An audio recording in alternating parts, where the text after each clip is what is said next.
pleasures and count its many tears, while wants of sorrow with poor.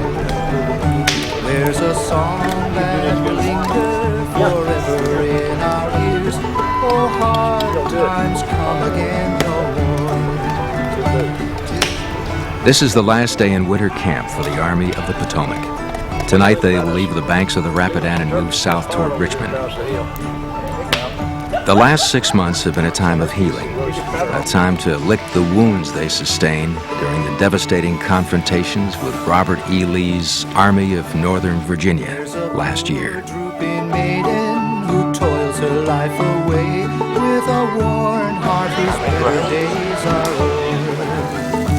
Though her voice should be merry, is sighing all the day. Over the winter, President Lincoln found a new man to lead his armies. Hope to keep them together as best we can. But He is Lieutenant General Ulysses S. Grant, the hero of Vicksburg and Forts Donelson and Henry. Once a hodgepodge armed mob, the Union armies today are battle-hardened veterans. They need a commander who's willing to fight, one who tenaciously pursues the enemy. They need Grant. 2 months ago, President Lincoln summoned him to Washington. To underscore his confidence in the new commander, Lincoln has, with the consent of Congress, conferred upon him the rank of Lieutenant General, an honor he shares only with George Washington and Winfield Scott. No matter what fate awaits Mr. Lincoln's armies under Grant's command, the general's place in history is assured. Many do not share Lincoln's faith in the rough-hewn Grant. They attribute his successes in the West to weak opposition, and they doubt that he will do as well against Lee. One thing, however, is certain. Grant is unlike anyone who has preceded him. When Lincoln asked the new commander where he would make his headquarters, he answered, in the saddle. Grant will command the Union's forces from the field with General George Meade's Army of the Potomac, not from a remote office in Washington. When the president asked what his objective is, the lieutenant general answered, Lee's army. His first orders to Meade were, wherever Lee goes, there you will go also. right, face. The cold, hard truth is that Grant has to succeed, soon. The fate of these United States rests on his shoulders. There are some in the North who would willingly sacrifice the Union, who would throw away the Constitution and the ideals of Jefferson and Washington in the name of peace. If Grant fails to meet the Army of Northern Virginia head-on and drive it back, the leaders of the Peace Party will defeat Lincoln at the polls this fall. They will trade away the Southern states for a hollow peace, one that mocks the deaths of the thousands of men who gave their lives over the last 3 years to preserve these United States. Grant's winning reputation precedes him, but as he prepares to march south toward the dark and forbidding wilderness, scene of the Army's devastating losses at Chancellorsville just 1 year ago, one has to wonder if he will fare any better than the long line of commanders who have preceded him. We can but pray that he does.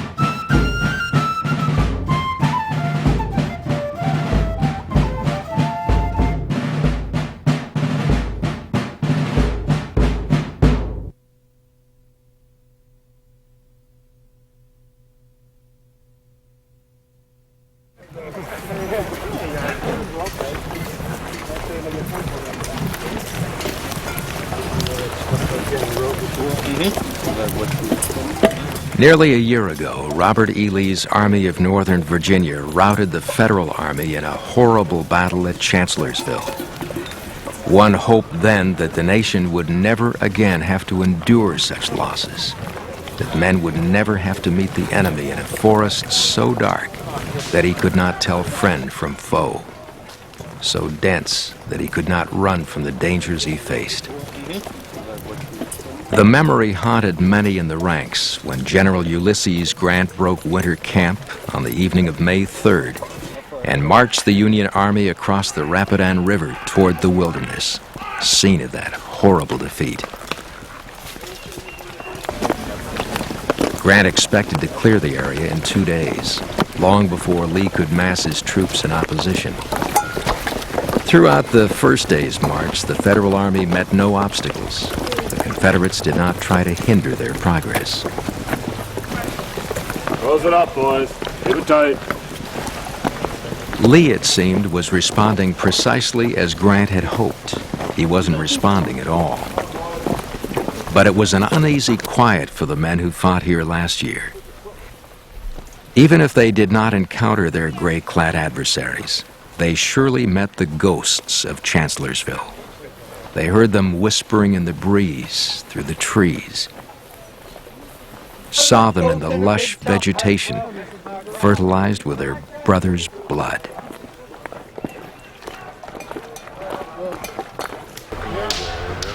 By nightfall, the Army of the Potomac controlled the main routes in and around the wilderness.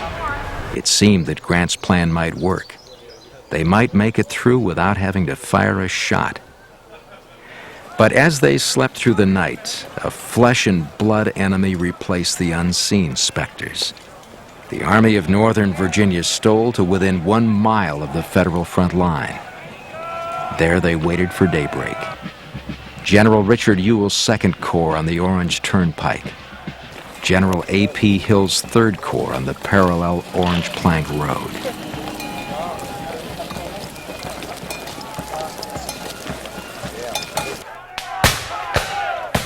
The staccato of musket shot broke the dawn silence on May 5th.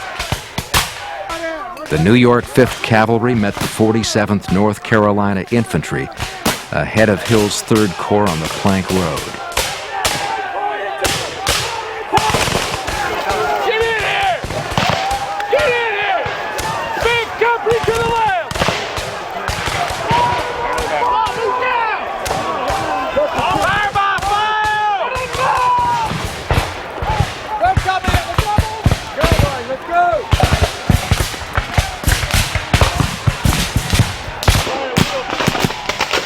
Sporadically and without full commitment, the two armies clashed. Neither wanted to fully engage the other. Not in the wilderness. Not again. Union command could not fathom that Lee had been able to move his troops into place as quickly as he had. Early morning scouting parties combed the area and reported a large mass of Confederate troops. Still, command did not believe. General George Meade ordered General Governor Warren to attack the Confederate line with 5th Corps. Warren directed General Charles Griffin of 1st Division to lead the way. It's understood that the Confederates are But coming Griffin down knew Orange better Court than his House, commanders the coming up size of his enemy. Shoved them back He when we had these hesitated. roads cleared Warren to pressed. continue our advance south. Finally, Griffin could wait no more. I think there's a huge difference between when you start talking tactics and tactical awareness and strategy between Grant and Lee.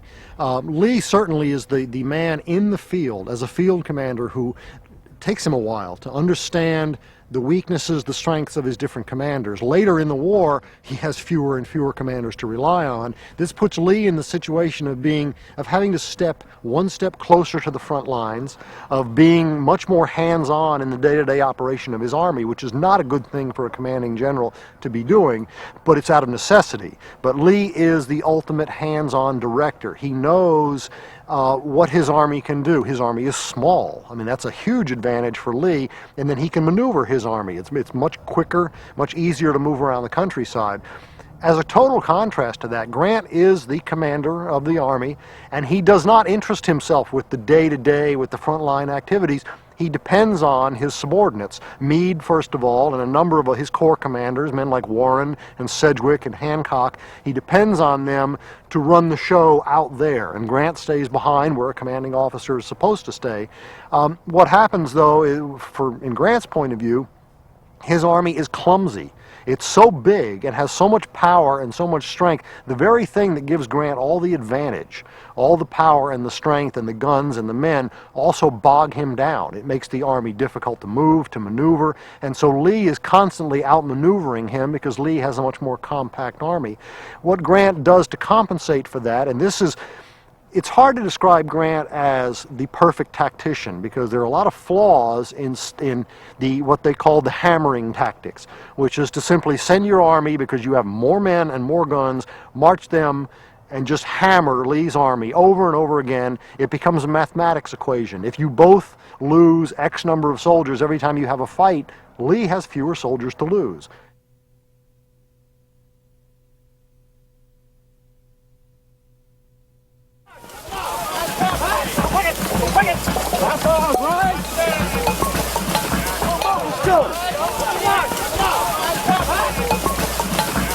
There are few clearings in the wilderness. Saunders Field is one of them, just an old cornfield overgrown with brambles. Union Generals George Meade and Governor Warren ordered General Charles Griffin to send his 1st Division across that sunny clearing and engage the Confederates. But Griffin knew better than his commanders the numbers of the enemy that faced him across Saunders Field. Christ sitteth at the right hand of God. Set your affection on the things above, not on the things of the earth. From their positions along its eastern rim, his pickets had watched rank upon rank of Confederate infantry leaving the Orange Turnpike both right and left, building earthworks, forming their lines. Griffin knew that to send his men out onto that briar-choked field would bring on them a storm of fire and lead.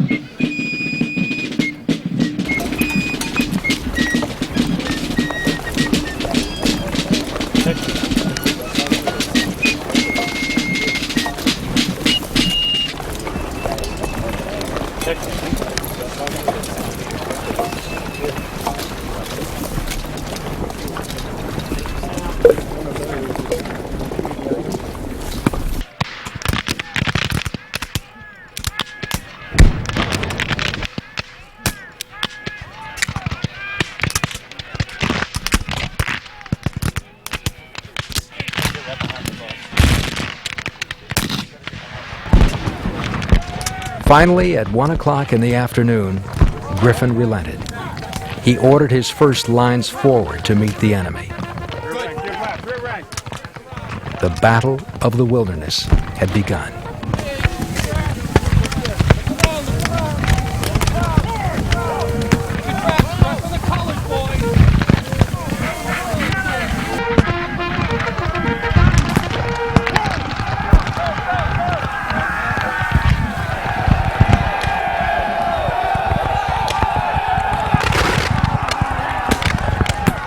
Griffin's men marched headlong into a murderous curtain of enemy fire. The rebel marksmen cut down so many in the first advancing brigades that the field seemed to swallow them. Sulphurous smoke rolled over the field. The rifles roared. The wounded screamed.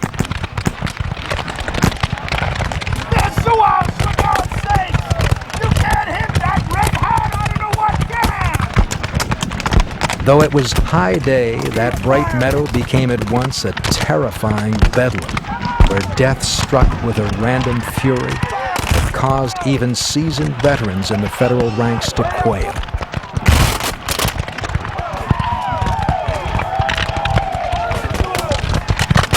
As the bodies of the dead and dying littered the field, the survivors fell back in terror and disarray.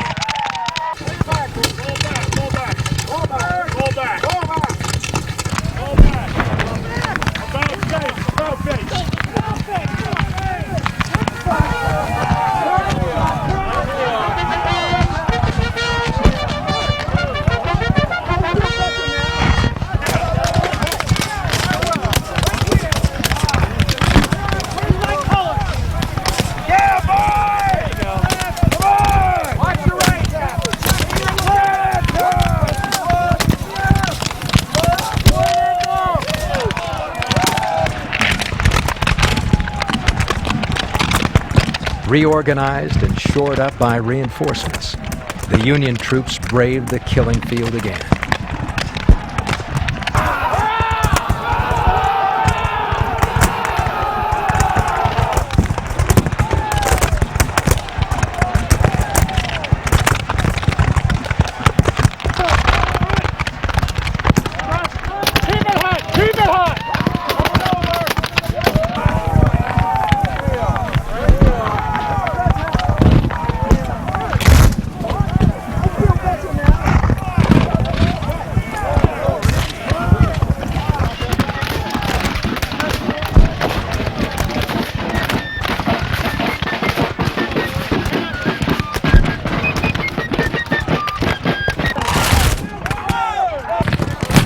Again, they were driven back by volley after volley of Confederate lead.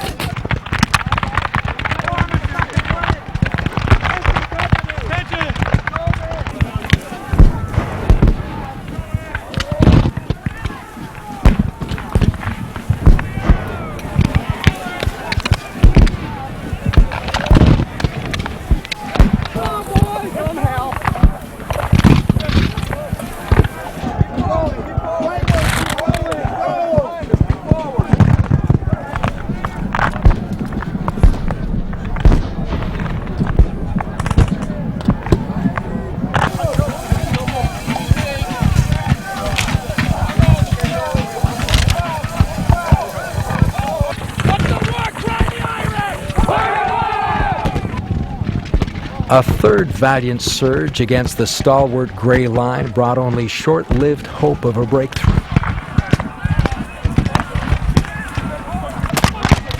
I'm not saying one of those colors drop. You mustn't be aiming right. Get it in there.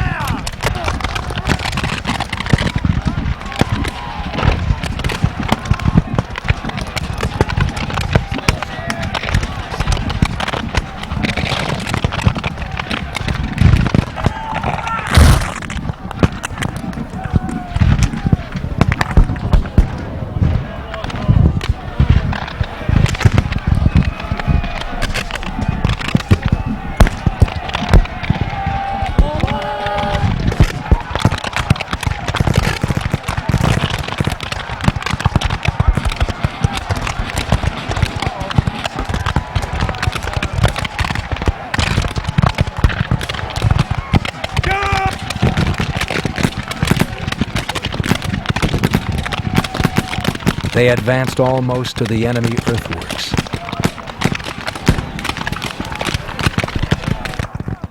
But the rebels stood their ground.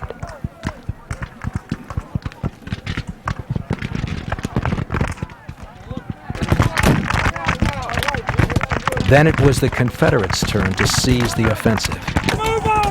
With Griffin's lines now opposing only the center of his ranks, General Ewell ordered both ends out against them. Like a blacksmith's tongs, they closed on both of Griffin's flanks at once.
The rebel advance drove the Federals from the field and back into the undergrowth. Once again, the terrible wilderness became a third party to the mayhem of battle. Grant goes into the wilderness because he looks at a way to grapple with the Confederates early in the campaign. There are two alternatives. He can use the railroad as his line of supply, the Orange and Alexandria Railroad from Culpeper to Gordonsville. That will pass to the west of the wilderness, but that will make him dependent on the railroad for supplies. And after all, Mosby is a major problem, and he can foresee tying up 20,000 men guarding railroads. Where if he goes rapidly through the wilderness, passing the wilderness in one long day's march, reaching the open country near Spotsylvania Courthouse, then he can grapple with Lee in the open, where his 116,000 men and more than 400 cannon will guarantee victory. Also, he will supply his army by tidewater. The tidewater can't be bothered by Mosby. Vessels coming up the Rappahannock, the Pamunkey, other streams can supply his army as he moves toward Richmond.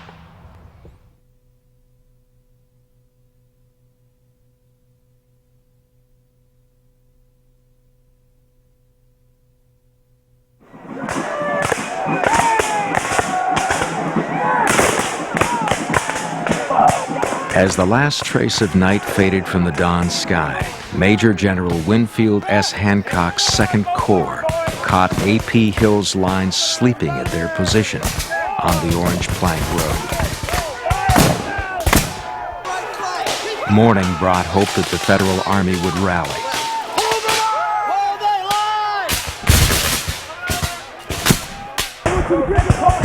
I want to get everybody in here. We're going to push them down the road.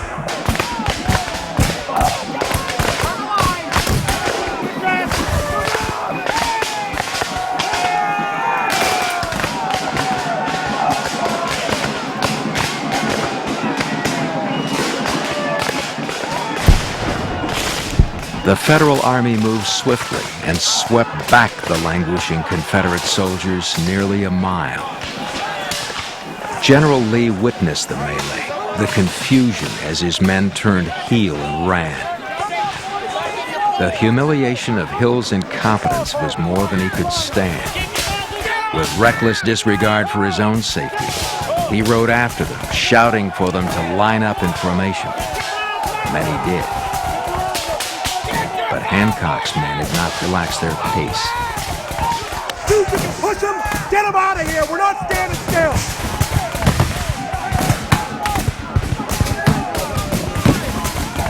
They drove relentlessly against the gray lines, pushing the rebels back even farther to Widow Tap Farm.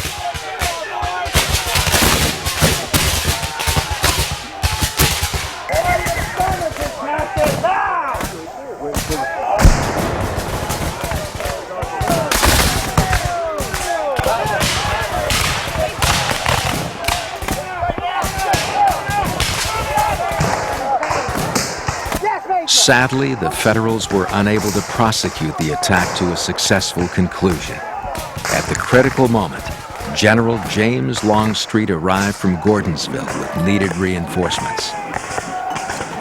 Quickly, the Texas Regiment of Longstreet's 1st Army Corps assumed the lead. They forced Lee to the rear of the line, and with a blood-curdling rebel yell, picked up the charge and regained the lost ground nearly to Brock Road.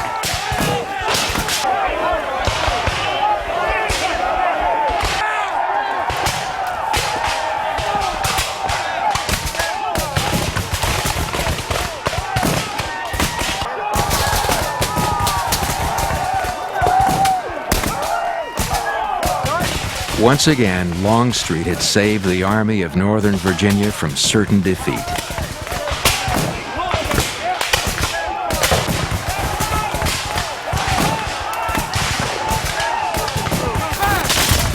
Over the past 2 days, 14,000 Confederates have met 25,000 Federal troops in battle. It would be easy to think that numerical odds alone would make the difference between victory and defeat for the National Army. But to do so is to misapprehend the terror of the wilderness. There can be no order in this horrible place.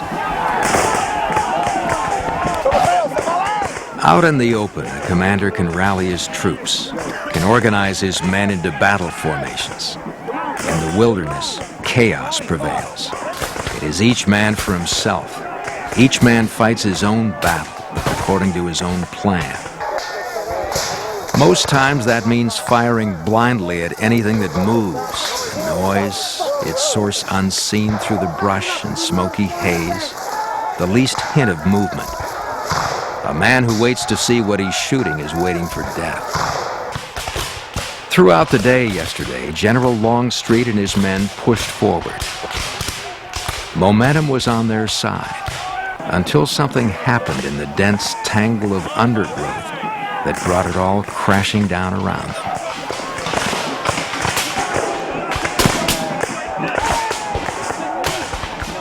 Suddenly, Longstreet was struck, hit in the neck and shoulder by fire from his own side. Okay. Don't feel this is take my core. In the past year, the wilderness has claimed 2 of Lee's most reliable generals. Men Lee counted on to be there when he needed them, to fight a good fight. Now Stonewall Jackson is lost forever. James Longstreet is wounded, gone indefinitely. I know. Late yesterday afternoon, General Lee tried to rally the troops for one last assault. Darkness and Union reserves thwarted his effort. The Battle of the Wilderness had ended in a bloody draw. After the Wilderness, something very interesting happens. The Battle of Wilderness is essentially a draw. Some would call it a defeat for Grant. It's really hard to measure who won the battle, but that really isn't the point, because what happens after the Wilderness is something that has never happened before for the Army of the Potomac. Before, every time they would fight a battle, they would turn around and march back to Washington or cross the Potomac River and get out of Virginia. The soldiers, even the poor guy who can't read and can't read a compass, understands that something very different has happened when Grant orders them up on the road to march. They're not marching back to escape Lee, they're marching south. They're marching deeper into Virginia. That is a profound difference and a profound change, and even the soldier who really had no idea who Ulysses Grant was suddenly realizes, wait a minute, there is something very different from the top now.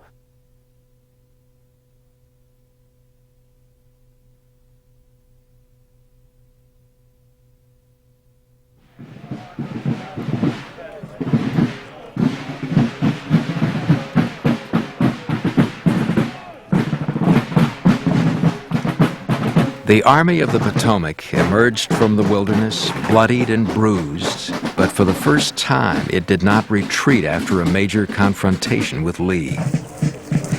General Grant gave Meade's troops a day to rest after their ordeal. They used the day to tend to the wounded, to bury the dead, to prepare to move again.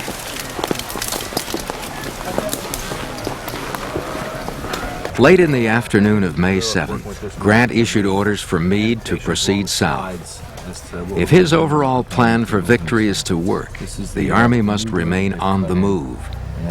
For the first time, all Union armies are operating as a cohesive unit in order to crush Lee, to break his will to fight and his ability. Grant intends to squeeze the very life out of the rebels by cutting off their supplies, and to leave them helpless and alone by silencing communication between the Army and Richmond. General Grant has unleashed total war on the gentleman in gray. The march to Spotsylvania is not a lengthy one given the vast distances this army has covered over the last 3 years, but even the shortest marches are tedious. The monotony of trudging mile after mile in the dust stirred by those who lead the way, the discomfort of sweltering under a blazing sun, the pain of taking one more step in boots that have no soles. These are things one can't fully understand until he has experienced them himself. Despite the prospect of a grueling march, so close on the heels of a battle that surely must have claimed more lives than Chancellorsville, Meade's army responded to the news that they would press on to Spotsylvania with unprecedented jubilation. For once, they have not tucked tail and run back across the Rapidan. What should have been a clear road south was not, however. General Lee's nephew, Fitzhugh, marched along in front of Governor Warren's 5th Corps on Brock Road.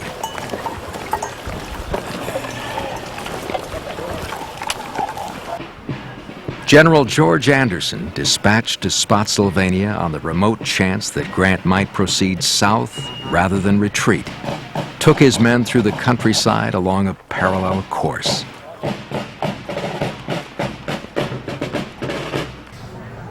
The march to Spotsylvania became a foot race, with Fitzhugh Lee the victor. He took a position on a rise about 3 miles from the courthouse overlooking Brock Road, a place called Laurel Hill. Yesterday, just after daylight, he sent word to Anderson to join him immediately. The Federal Army neared. He could not hold the line without reinforcements.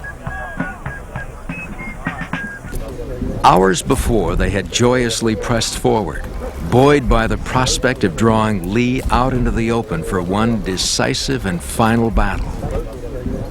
The slow march, riddled with constant skirmishing, took its toll. One could see the despair these tired troops felt as they arrived to see Confederate reinforcements take their place at Laurel Hill. Warren did not realize that the additional troops were infantry. He wrongly assumed that only Fitzhugh Lee's cavalry faced him and impetuously ordered John Robinson's 2nd Division of 5th Corps to attack the line. Robinson requested time to organize his men, but Warren's impatience ruled the day.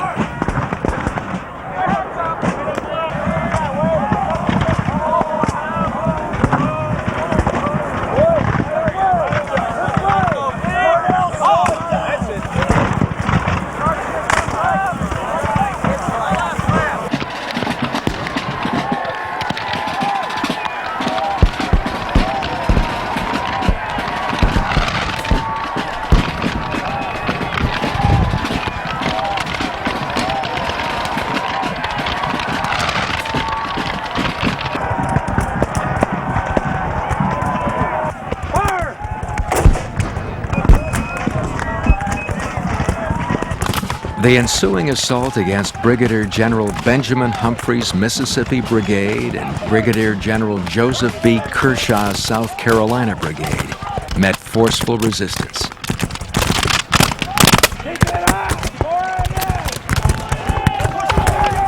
The Federal Army charged the Confederate position over open ground, marred with gullies.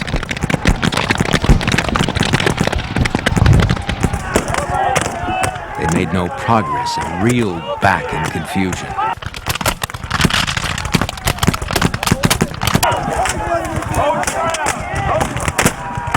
Warren, however, seemed not to notice the futility of their attack. He had one objective: to get to Spotsylvania.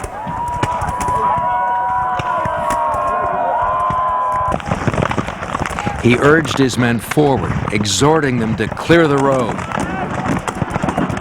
But they could not. Heavy Confederate shelling slowed their assault.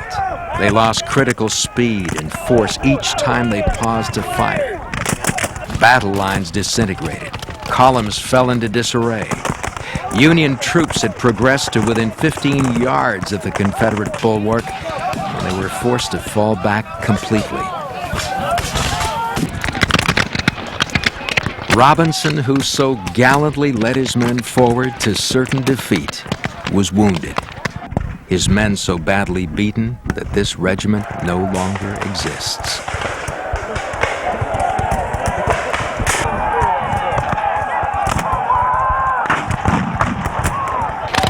Where Robinson failed, General Charles Griffin and General Joseph Bartlett hoped to succeed.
The fighting was close and intense. Hand to hand, they grappled. It appeared they might take the Confederate position.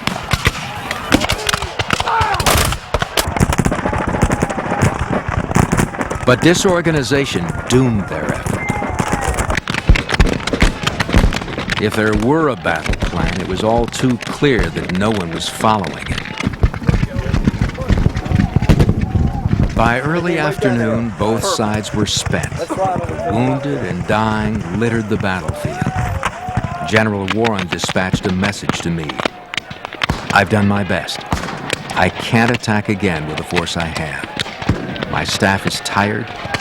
I'm out of ammunition. I think that if I leave the enemy alone, he'll leave me alone." If Meade had been acting alone in the field, he probably would have conceded to the Confederate strength.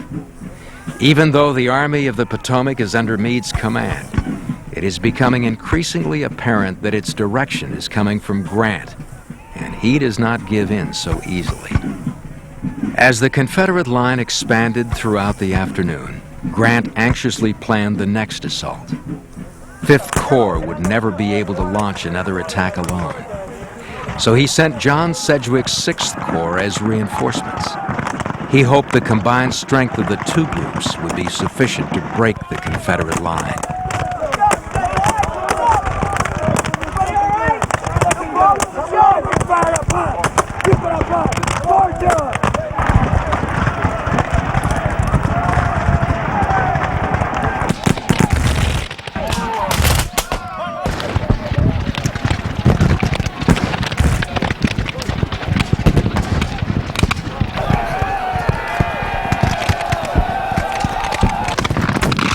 It was not. The battle raged for 9 hours. The rebels held their ground. Exhausted and for the moment defeated, the Union Army withdrew well to the rear of where they started. More than 1,700 men of the Army of the Potomac died at Laurel Hill yesterday. One might say that when compared to other battles and other death tolls, that figure is not so high. After all, Antietam claimed more than 7,000, both north and south, before all was said and done. It was the single bloodiest day of the war so far, but that was one day. Since May 5th, nearly 30,000 men have been lost. There seems to be no end.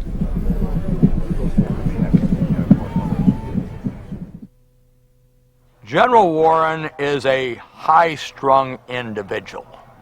His troops had been delayed by Confederate cavalry. They arrive and they see Kershaw's South Carolinians filing into position in the edge of the woods at the crest in front of the Spindle Field. Warren does not wait for other troops to come up. His lead division, commanded by John Cleveland Robinson, the man with the best beard of any senior officer in the Army of the Potomac. He turns to General Robinson and directs Robinson to attack. Robinson's men move forward off the Brock Road, up the slopes toward the position held by Kershaw's people. Kershaw's people are in position. They're beginning to entrench. And now that war has become a war in which a soldier marches with a rifle in one hand and a trenching tool in the other, the troops storm forward and are repulsed. Denson's brigade of Marylanders are chewed up. If you go there, you'll see a monument indicating where they reached. Well, undaunted, he's going to attack piecemeal. Next it will be Griffin, then Cutler, and then Crawford. In succession, the Confederates strengthen their position throughout the time as more troops arrive. Throw back Warren's attack. And the Confederates have won the race to Spotsylvania Courthouse and thrown back the first Union thrust.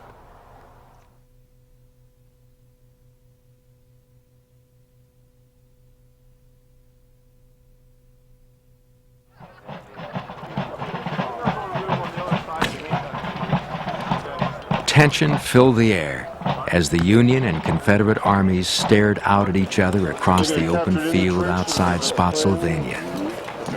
Each fortified its position. Each waited for the other to make the first move. For a day, all was quiet. One does not expect death when the battlefield is still. That is why the news that Major General John Sedgwick had been killed by a Confederate sniper so stunned the Union command, especially General Grant, who had just spoken with the 6th Corps commander minutes earlier. There is no more routine task than patrolling the front lines. Routine, yet dangerous. 2 days ago, as General Sedgwick strolled around the front, he noticed some of his men flinching from Confederate musket balls flying overhead. With typical cockiness, he approached them and asked why they dodged the bullets. They could not hit an elephant at this distance, he remarked. Sedgwick should never have underestimated Confederate marksmanship. Before the last words fell silent, he fell, struck in the face by a rebel musket ball. Hear me. General's dead. General's dead. Sedgwick was one of the oldest and most distinguished commanders of Grant's army, but he is now just the latest to die in a war that has claimed too many experienced leaders on both sides. On the 8th, on the 9th, General Sedgwick proves that a Confederate might not hit an elephant, but can sure shoot a Union Major General. On the 10th, Colonel Upton will mass 12 regiments in column and will attack at 6 o'clock in the afternoon and penetrate Dole's assailant. Confederate counterattacks will finally check and turn back Upton. We'll have another Lee to the rear incident with Johnston's North Carolinians. But Grant is encouraged. Using his authority, he'll promote Upton from colonel to brigadier general and take the position where 12 regiments can go, a corps can go. And he schedules an all-out attack for daybreak on the 12th against the apex of the salient angle or the mule shoe, that section of the Confederate line that juts out following the high ground that separates the Nye and the Po River.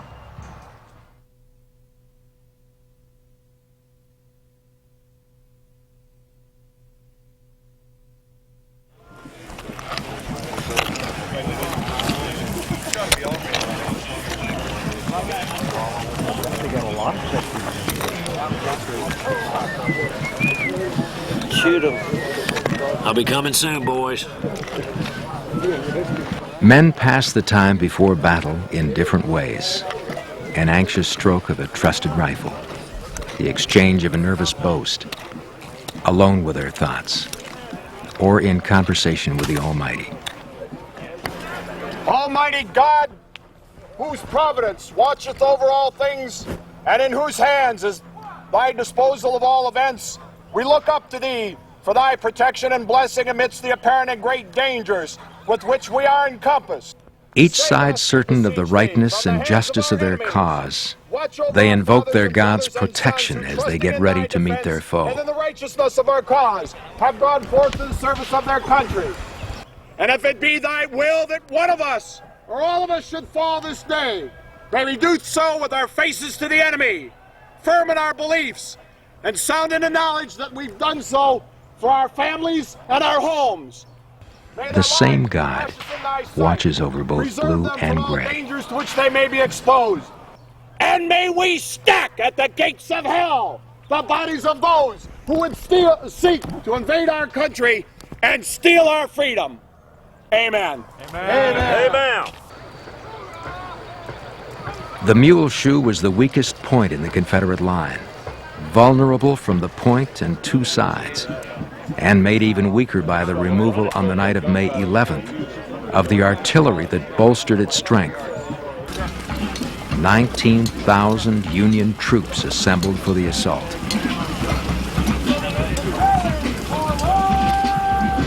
Whatever success Grant's army felt in the beginning of the battle, for it has now truly become Grant's army, must have come from the sheer magnitude of the assault force. It did not come from astute planning. Even as Brigadier General Francis C. Barlow of Winfield S. Hancock's 2nd Corps marched into position and readied his men for the first charge against the shoulder-high Confederate breastworks, he was uncertain of his target. His scouts were lost. He had no map. He did not even know how many Confederates awaited his arrival.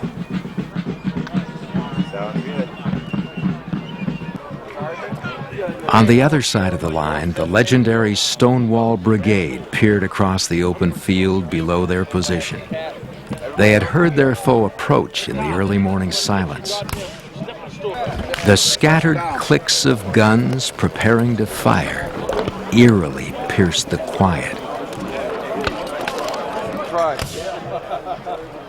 Union troops rose out of the fog and mist, storming across the field toward the Confederate position, many certain that it would be their last heroic effort in this life.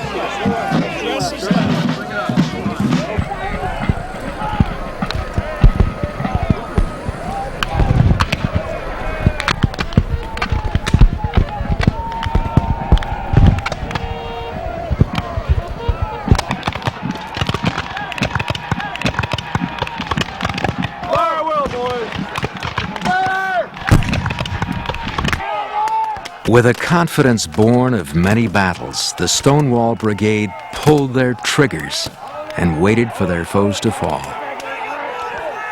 But nothing happened. The Confederate powder was wet, and their guns would not fire.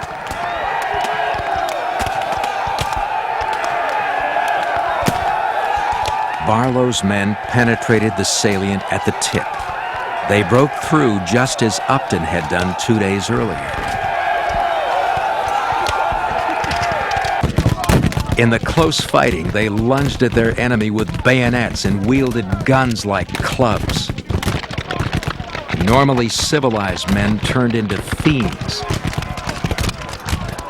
The Jackson Brigade, just as its commander, ceased to exist.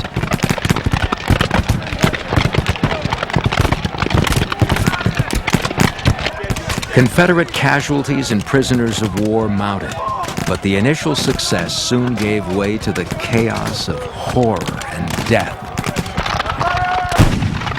Commanding officers lost control of their troops. They were unable to rally them into cohesive fighting units.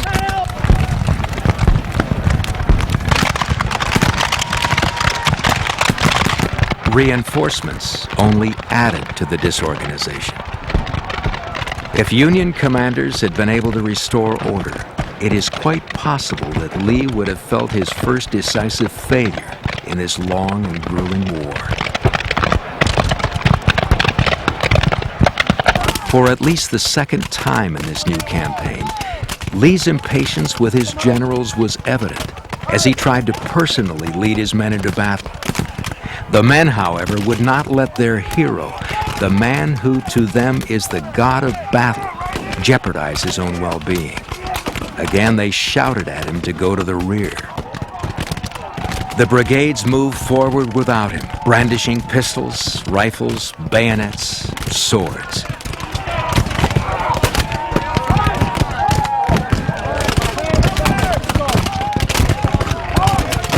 Their resolve stemmed the Federal tide. The moment for clear, decisive victory was gone. All that the Union held of the Confederate salient by 9 o'clock in the morning was 200 yards. But the taste of blood had fueled a mighty appetite for death on both sides.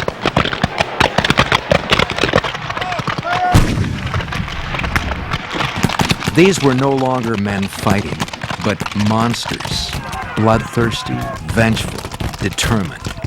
Neither side was willing to concede. Both sides were determined to hold their position. The fighting that raged for 17 more hours was so intense that musket fire sliced through thick trees.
Finally, they could sustain the battle no longer. On the morning of May 13th, the Confederates silently dropped back to a new line. All that remained in front of them was a wasteland. The rebels called the salient the Mule Shoe because of its distinctive shape. Now the Federal Army has given it a new name, the Bloody Angle. By either name, it forever will be synonymous with futility, death, and destruction.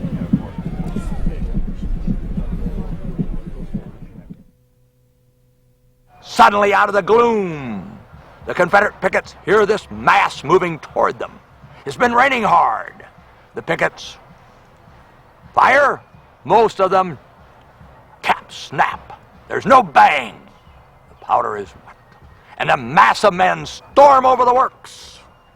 Almost 3,000 Confederates are captured. Allegheny Johnson, the division commander, Maryland Stewart.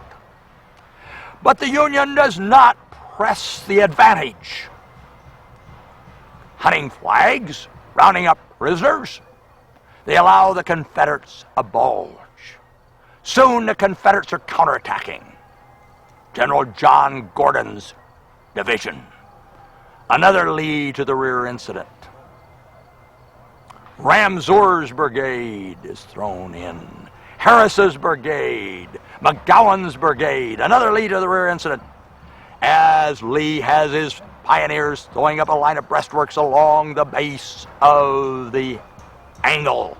They will stand there toe-to-toe in a driving rainstorm from around 6 o'clock in the morning till almost midnight, fighting from hog pen to hog pen, as they call the Confederate rifle pits. Men being pulled over and beaten to death. men using their bayonets and rifles as spears. Most terrible fighting of the war. Finally, Lee receives the welcome news. His men have held. The Army will survive. And they fall back to their new defenses near the Harrison House. Grant has come close, but close only counts in horseshoes.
There may be no nobler picture than that of the U.S. cavalryman. He caught me on the road and asked me.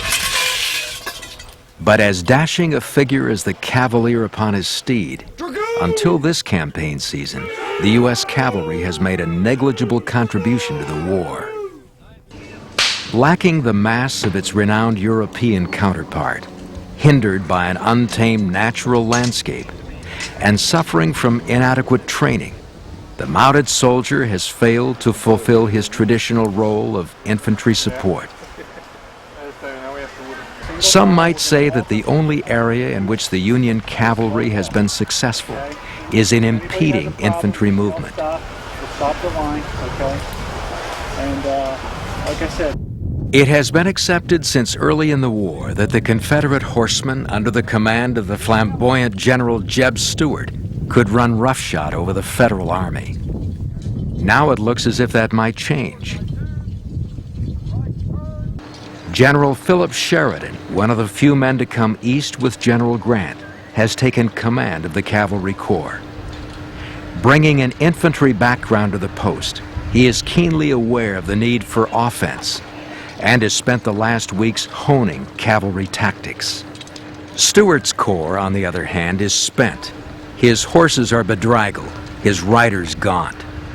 If ever the Union cavalry is to make a difference, this is it. It is beginning to come into its own. Sheridan's road has not been without obstacle. Twice so far in this campaign, he has butted heads with General Meade over the role the cavalry can and must play in order to exact defeat over the Confederate foe. Now, however, he should meet no further resistance from the commander of the Army of the Potomac.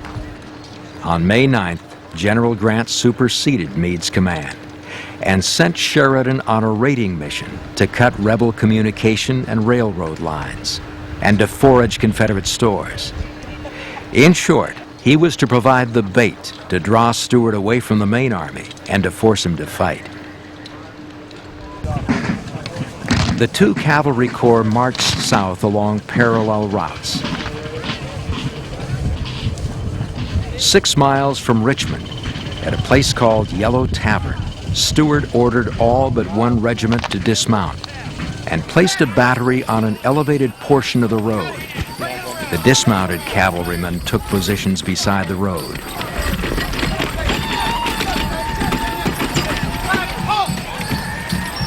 Mounted. Directly to our front. Dismounted to our left. Dismounted's coming. what's that? Mounted cavalry dismounting. Get a shot of that. That don't happen too often. Dismounted cavalry, huh? When Sheridan's troops arrived on the afternoon of May 11th, they stormed the artillery and drove back Stuart's left.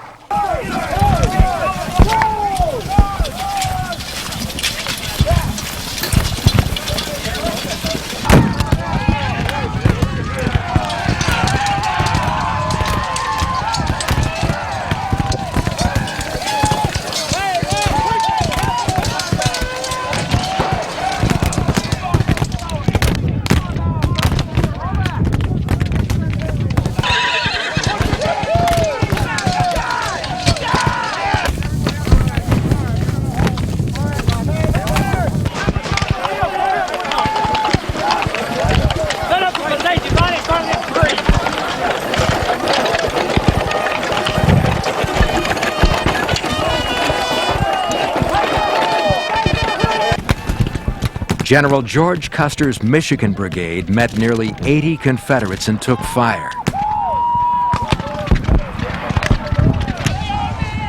The 1st Virginia countercharged and forced the Wolverines to turn back.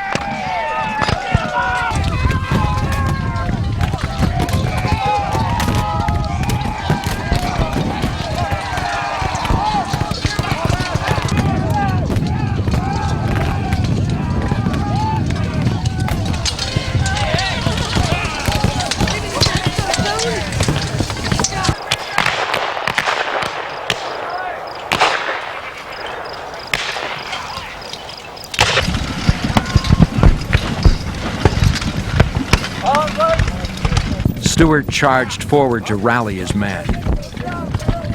There in the confusion, a dismounted Federal rider noticed a lone mounted Confederate officer.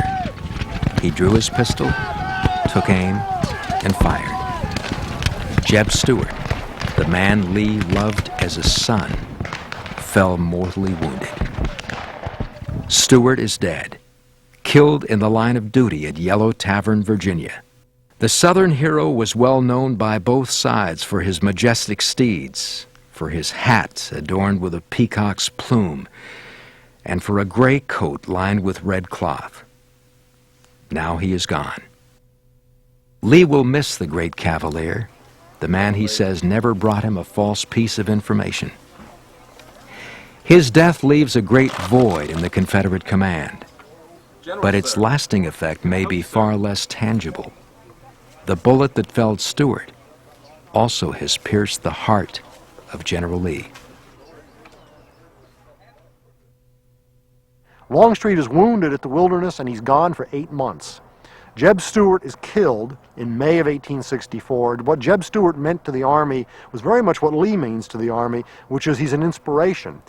Besides the fact that he's an outrageously good cavalryman, he brings that intangible, that sense of dash to the soldiers, to the cavalry soldiers, that cannot be replaced. And Lee and Stuart's loss to Lee is devastating, and I think really affects Lee's health. Lee becomes very sick after learning about Stuart's death, and I don't think that's a coincidence.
Never noticed how the salt pork's getting a little bit less meat. A lot less meat, a lot more fat.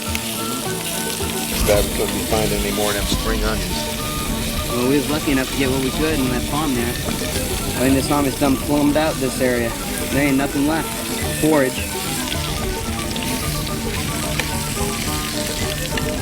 Taking a long time to frizzle that. Remember that time we were on picket? We ran across that cow? Fresh beef. God, what was that, 2 years ago? Well, near as I can recollect. 62. This new man, Grant, he just seems to be taking them to the slaughter. He don't care. Yeah, he's gonna bleed himself, bleed his own army dry, I'm telling you. He's got a lot to bleed, he does. By virtue of the fact that Grant's army has been nearly double that of Lee throughout this campaign season, and that he has tenaciously pursued Lee across Virginia, this war should have ended weeks ago.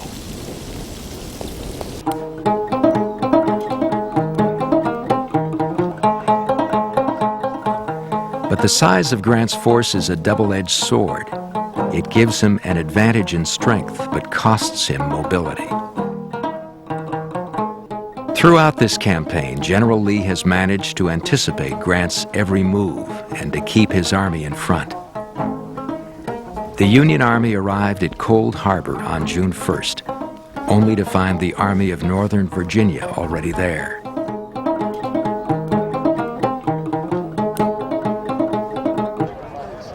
Exhausted and battle-weary, the men of Winfield S. Hancock's 2nd Corps looked out across the open ground in front of the Confederate position.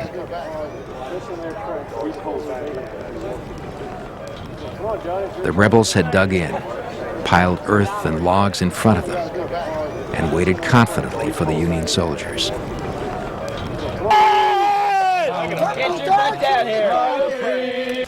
Come on, Billy Yank! We got some grape and canister for you, too! The men of the Union front knew that to advance on such a position was to face certain death. Watching them mark their names in their coats was tantamount to watching them mark their own graves. Somber, yet with an unfailing sense of duty. As dawn enveloped Cold Harbor, the men of 2nd Corps steeled their courage and formed their lines staring into this valley of death. The order came to advance, and they stepped off in what became a full charge in only 3 long strides.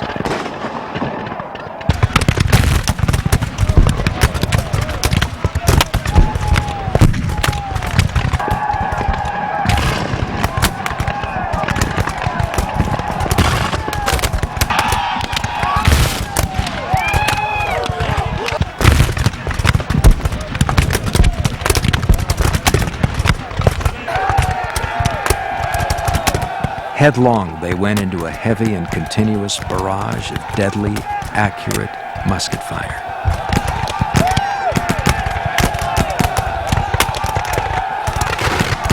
Wave after wave, they ran through the fog and mist. Man by man they fell, the ground soon covered in a carpet of blue, drenched in crimson.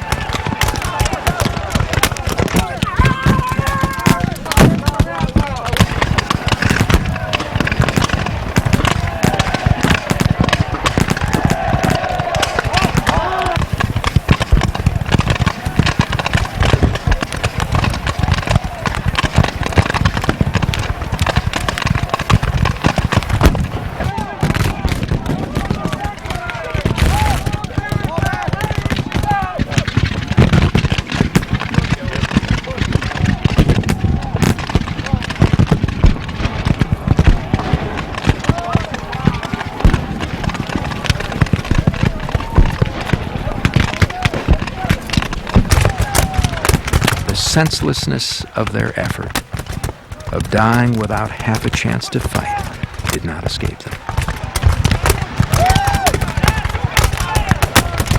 Each man soon realized the futility of their assault. Caught out in the open, many dug trenches, sought shelter behind the dead and dying. Moving meant certain death. Oh, shit, they get shot.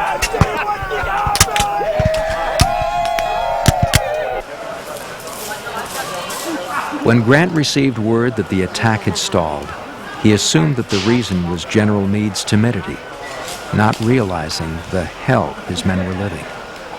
As the slaughter continued, he rode to the front to spur Meade into action.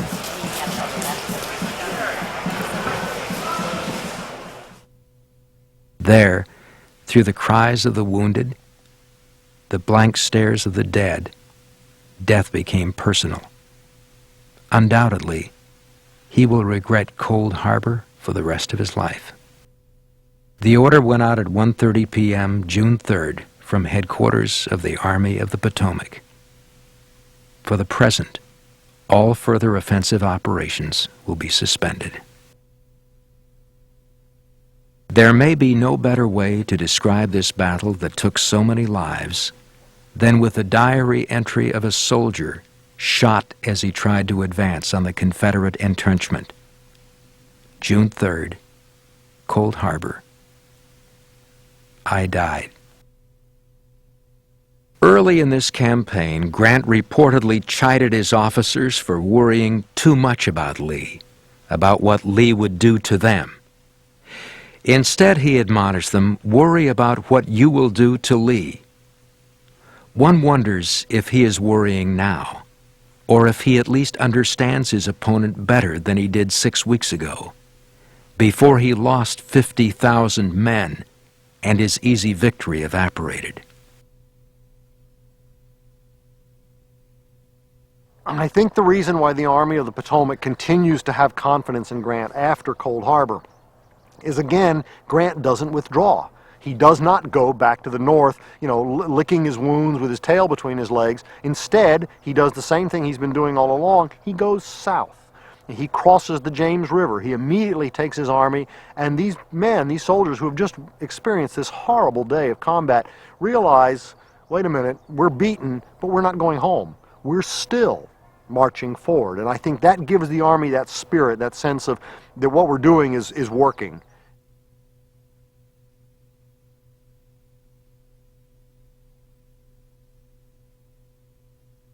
Well, there are two major changes in the war in early 1864. One of the most notable change for the North is the commander, and it becomes Ulysses Grant.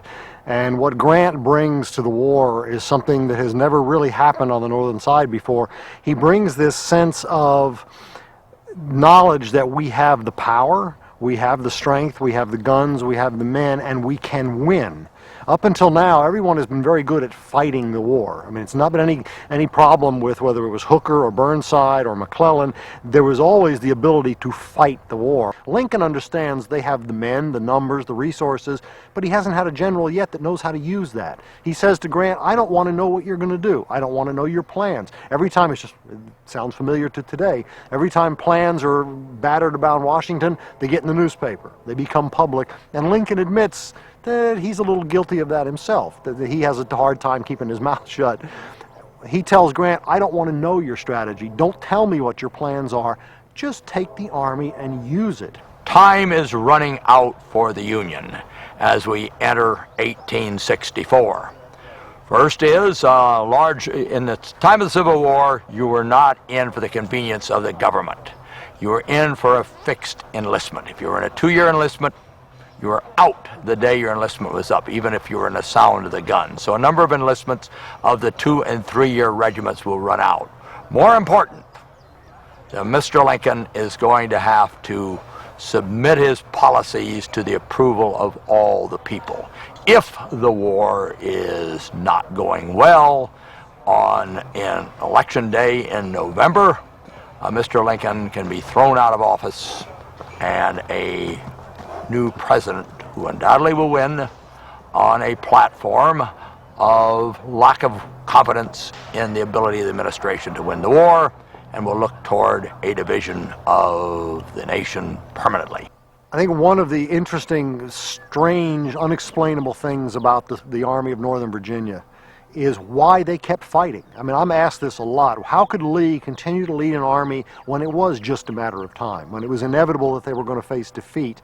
It's really interesting to examine the man Lee and the inspiration he had on his soldiers, because that's a huge ingredient that would be easy to overlook. The power that Lee had over the attitude, the fighting spirit of his army was enormous. And by the same time, I've been asked many times, how could Lee keep fighting himself when he knew that the cause was lost, or that it was only a matter of time?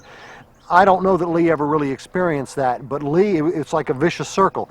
The soldiers are giving him the inspiration. Lee understands every time he marches among his troops or rides the traveler among his army, he's saluted. They still respond to him emotionally. That's very different than anything that has ever happened in the North. But the interesting thing about this is that Grant also understands that. He also understands that it's the soldier over there, the guy over there from the Army of Northern Virginia firing at us. That man is not fighting for Richmond. He's not fighting for Jefferson Davis. He's fighting for Robert E. Lee. And so Grant understands that that's where we're going. If we get rid of Robert E. Lee, the war is over. Grant's coming east to the Army of the Potomac has important repercussions. Grant makes a decision. He is not going to run the armies from Washington. He is going into the field. He will exercise field command of all the armies while traveling with the Army of the Potomac. Why does he travel with the Army of the Potomac? The Army of Northern Virginia is deemed to be the most important Confederate army, the very bulwark of the Confederacy. So Grant wants to inaugurate his campaign. He wants to focus the energies on the Union to destroying the two major Confederate armies. With the armies in Virginia, he will look to the destruction of Lee's Army of Northern Virginia. His alter ego, General Sherman, out in Chattanooga, will look to the destruction of the Confederate Army of Tennessee. They're going to force the Confederates to fight for vital areas. Lee will be called upon to defend Richmond, and Grant will make Lee his objective. He will tell Meade, where Lee goes, you will go.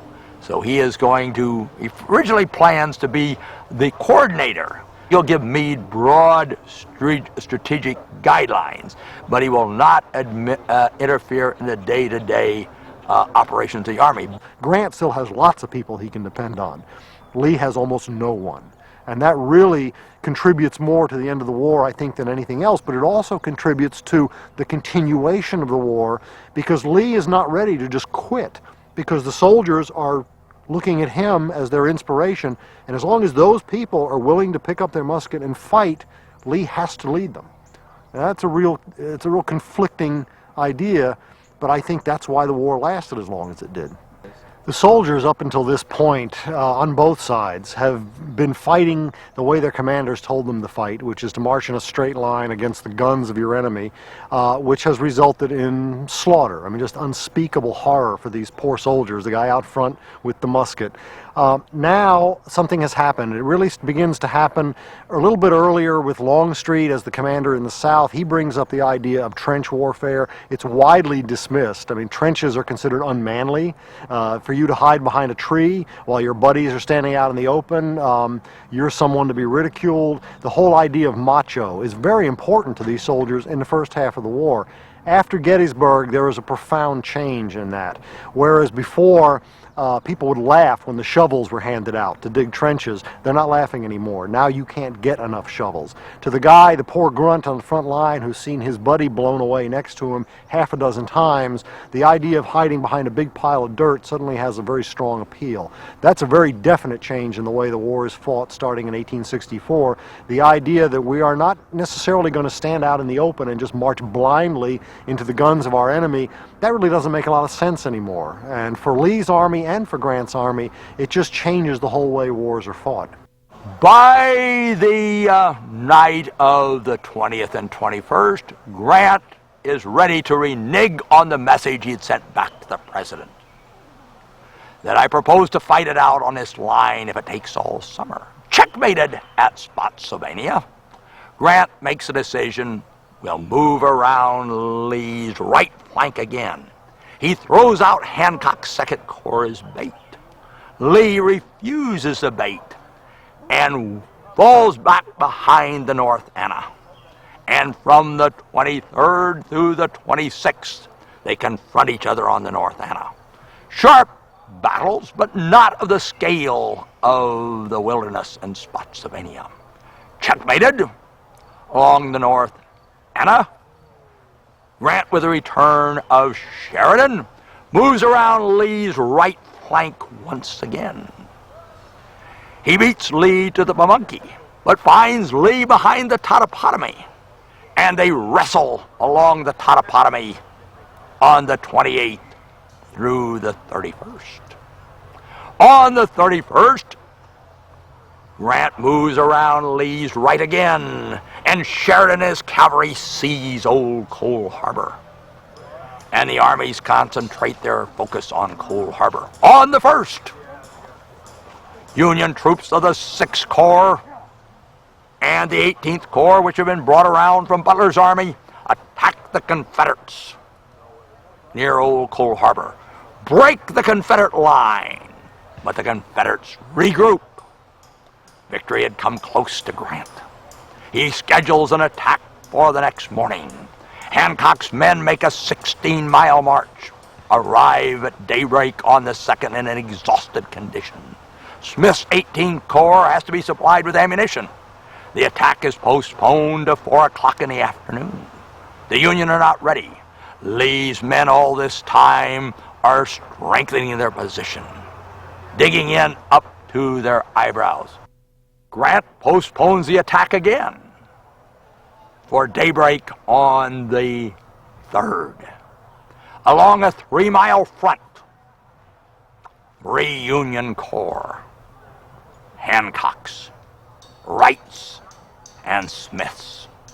As Horace Porter, one of Grant's staffers, circulates that night, he sees the men looking at the lining of their coats.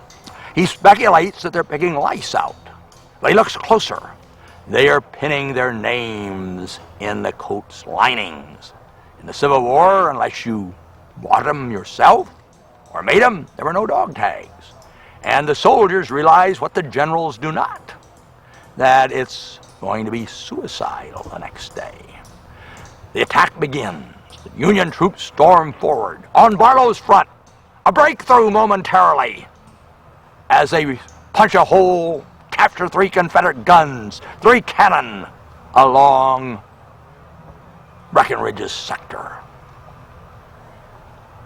Gibbon's men get up on the works. Other Union troops go forward. Pitch in is the orders. Pitch in. Pay no attention to the left and right. As General Law says, we're knocking them down like you knock down a row of dominoes. The Confederates can see the dust as the bullets strike the Confederate uniforms and penetrate the body, the puffs of dust. When Smith's 18th Corps is ordered to renew attack, when the officer said, "If Jesus Christ ordered the attack, I would not go forward." These soldiers are ordered to advance. They advance. I mean, I don't think anyone today can understand what exactly it is that makes a man step out of a trench or his nice safe place, walking into the guns pointing at your heart from the man who wants to kill you, and you don't turn and run away. I mean, you keep walking. These men realize that what they're doing is suicide. They walk across this ground. In 15 minutes, Grant loses 8,000 men. As I crawled around the ground at Cold Harbor, I mentioned these little pits. What the Union soldiers would do, the ones who survived, would dig with their bayonets, with whatever they had, their tin cups, would dig anything, a depression in the ground, someplace to hide after the first wave of horror passes over them and everybody around them goes down, and they realize this is wrong. This was a disaster. And even if back there, and the commanders are still telling them, Meade and the others are saying, okay, get up, let's do it again. The soldiers on the front line for the first time say, no, this is not good. This is wrong. I'm not doing this. Some of them rolled over on their backs and fired their muskets in the air because their officers were yelling, fire. Okay, I'll fire. And they just shoot the gun in the air. But the fight is over. The fight is out of these men. Commanders of the Army of the Potomac had infected their soldiers with that sense of defeat. Men like Joe Hooker and Burnside, that sense when a commander is defeated, when the man is defeated and he's in command of the army, he can't help but infect his men, his subordinates. Grant does not do that. I mean, Grant continues to push. He made a terrible mistake at Cold Harbor. Okay, that's done. Let's keep moving. This is not just boys dressing up to play army and going out and running around on a battlefield with guns. I mean, there's something profoundly beyond that has to do with our history, with our culture, of who we are. The Civil War is not ancient history. I mean, this is our country. There are people here who have grandparents I have met who fought in the war. I mean, we are not that far removed from what we did to each other. This is the single bloodiest chapter in American history. It needs to be remembered. I'm not saying we need to go out and exploit it or enjoy it, but remember it. Pay attention to it. Pay attention to what these soldiers are trying to do with the authenticity, with the uniforms, with the armaments, with the formations, with the ground, with the cannon. What it is they're trying to keep alive. They're not trying to keep alive the horror of the war. They're just trying to remind us that this is what we did. Pay attention. It's important.